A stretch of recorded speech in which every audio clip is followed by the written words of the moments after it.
Hello and welcome to another video. And today, quite a special day, is Australia Day. And do you know what that means? We celebrate all of the great things about Australia.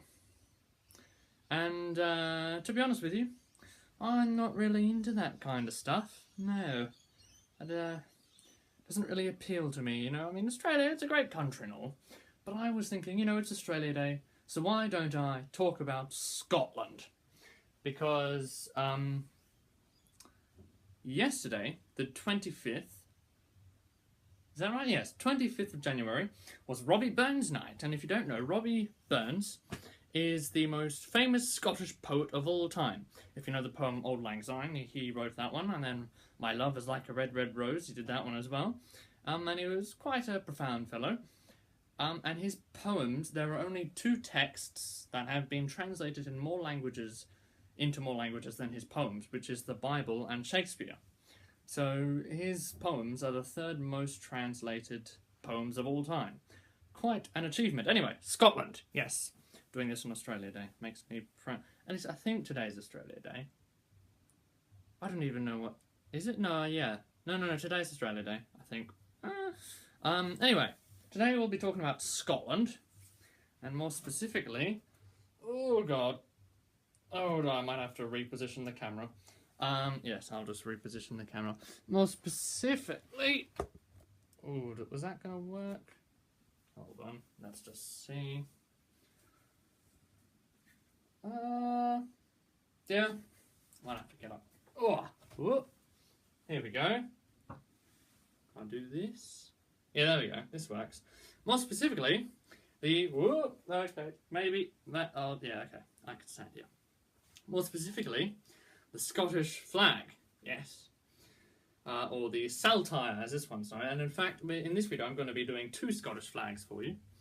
So this one is the Scottish Saltire, and it's the Scottish flag that you're probably most familiar with.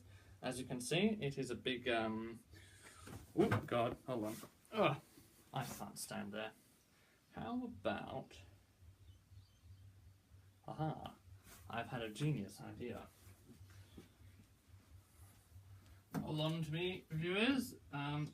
Your lovely host, McMurdo, will take the stage soon again.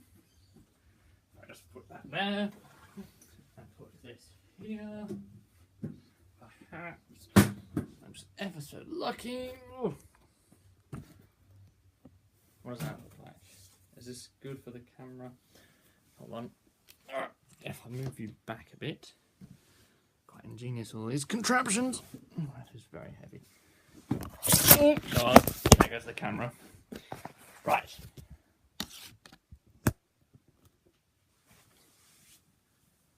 Right. There we go. Yeah, this is good. Okay, I'll do it from here. So this is the Scottish flag. As you can see, a big would you call this navy blue? I mean, it's definitely not sky blue. I'll call it a dark blue for now. With the white X along the middle. Now, the history to this flag, you see, the patron saint of Scotland is Saint Andrew. You know, good old Andy.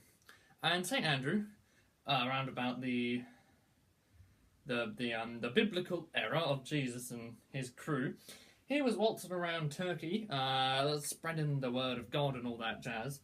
And sadly, he got crucified. And you know, you've got the normal cross like Jesus was crucified on, which is like, you see this flag here, which is actually an alternate history flag, which combines the Portuguese and Spanish Habsburgian empires. But anyway, yes, this blue cross here, you can see at the background, the blue cross, that would be your standard kind of religious Christianity, you know, that kind of crucifixion cross. And then across there is the other kind of cross that you'd be crucified on.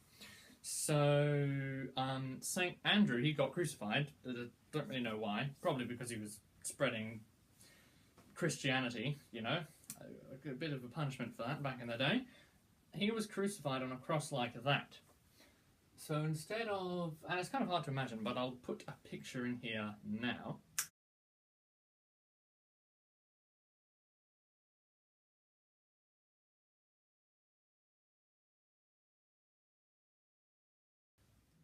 Yes, that was old Andy doing his work.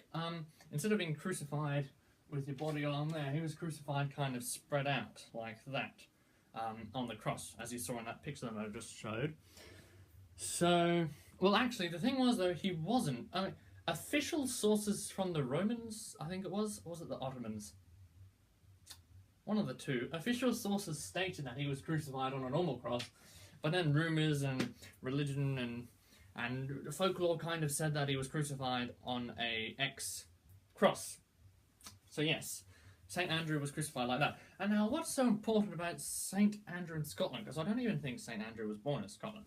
Though he might have. I'm not really sure. Anyway, there's this guy called Angus. That's his name, yeah. The fourth comer of Angus. Big redhead, Angus, and it was AD 982, and he had a bunch of Scottish clans together, and he was about to go and fight the Angles, or the English, because, you know, Scotland and England, 982, they loved a good old fight. So you've got a bunch of Scottish clansmen and the Angles, and on the eve of the battle, Angus, I love that name, Angus, he prays, or the night before the battle, he prays. And he goes, yada yada yada, I pray to St. Andrew, if I win this battle, I will make you the patron saint of Scotland.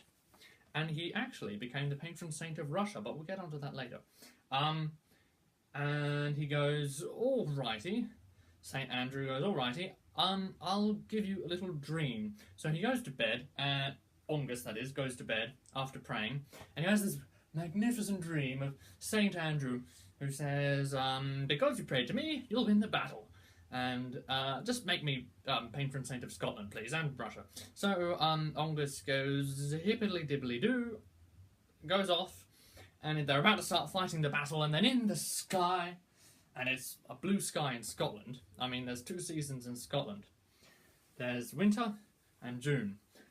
So it was June, and well, actually, I don't know what the date was, but it was June, because there was the blue sky, which happens like 3 times a year in Scotland. You've got the blue sky, and then these white clouds formed this cross, and which, of course, you know, blue sky and white clouds forming the cross. That's the Scottish Saltire, and of course, they're an inferior army, Angus was, and he went and thrashed the Angles, and Bob's your uncle, Fanny's your aunt, and he won the day.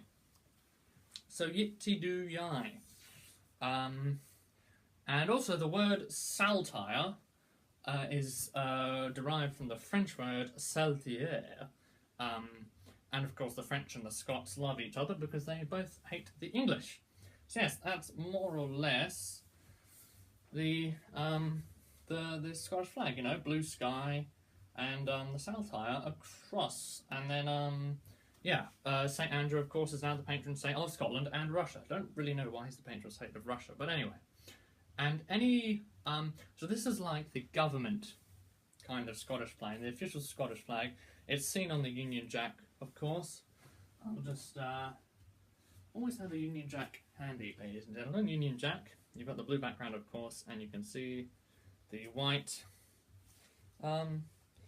Saltire on the back there. So yes, good old handy Union Jack, when they did their good old Union thing, 1707 I think it was, Act of Union, when James the Second went on both the crowns of England and Scotland anyway, and united them as like a personal union thing, very bizarre.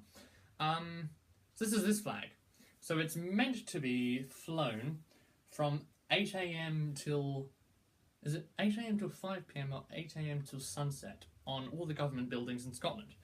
Not sure how very efficient they are at doing that, but anyway, that's the Saltire. Now on to the next Scottish flag, which some of you might know as, and I quite like this one, the Lion's Rampant.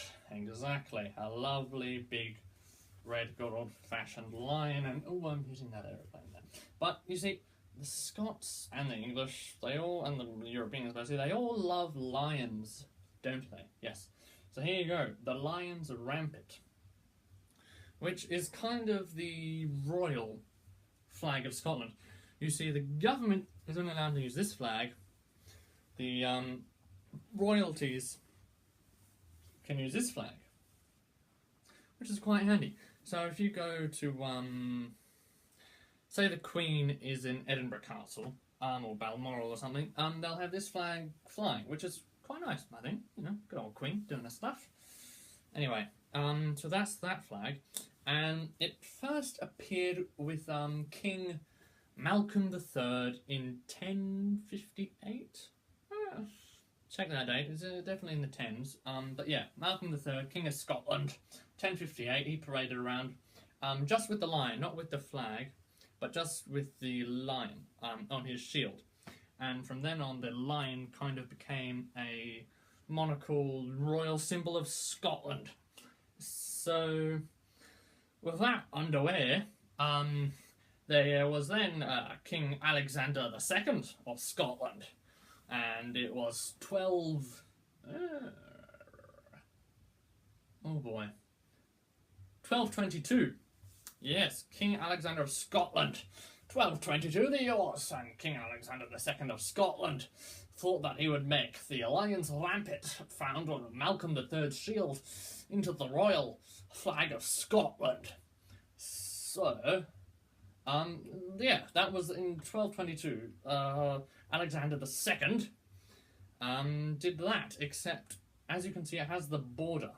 This kind of very Frenchy styled red boundary border. Malcolm II just had the yellow with the lion's rampant. He didn't have the border. That came with his son, I think it was, Alexander III of Scotland, which was 1285. Malcolm III was 1058 or something. Anyway, 1285, you've got Malcolm III, and he, because the French... Oh, I've got another flag for this. Oh, I am... Uh-oh, that's not very good. No, I'm not talking about my accent, by the way. The flag's just a bit mangled. Here we go. Oh, bonjour, mademoiselle, we are the Frenchies. But the Scots and les Français, oh, that's upside down, were actually very good friends because they both hated the English. Which goes back to the Old Alliance. It's literally called the Old Alliance, where Scotland and France pretty much just allied against England, because why the hell not? So yeah, Scotland, and it was 1285 with Alexander III, and because the thing with this French flag is this is the French flag from the Revolution, Napoleon and Robespierre, you know, Reign of Terror, all of that jazz. They went cutting people's heads off because let them eat cake.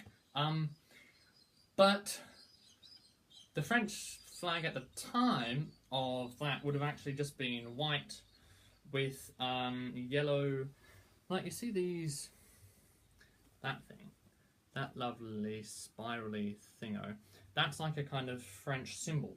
And the French flag at the time of Alexander III was just pure white with golden, I don't even know what it's called, to be honest. I should probably find out, but those symbols, golden versions of these on the French flag.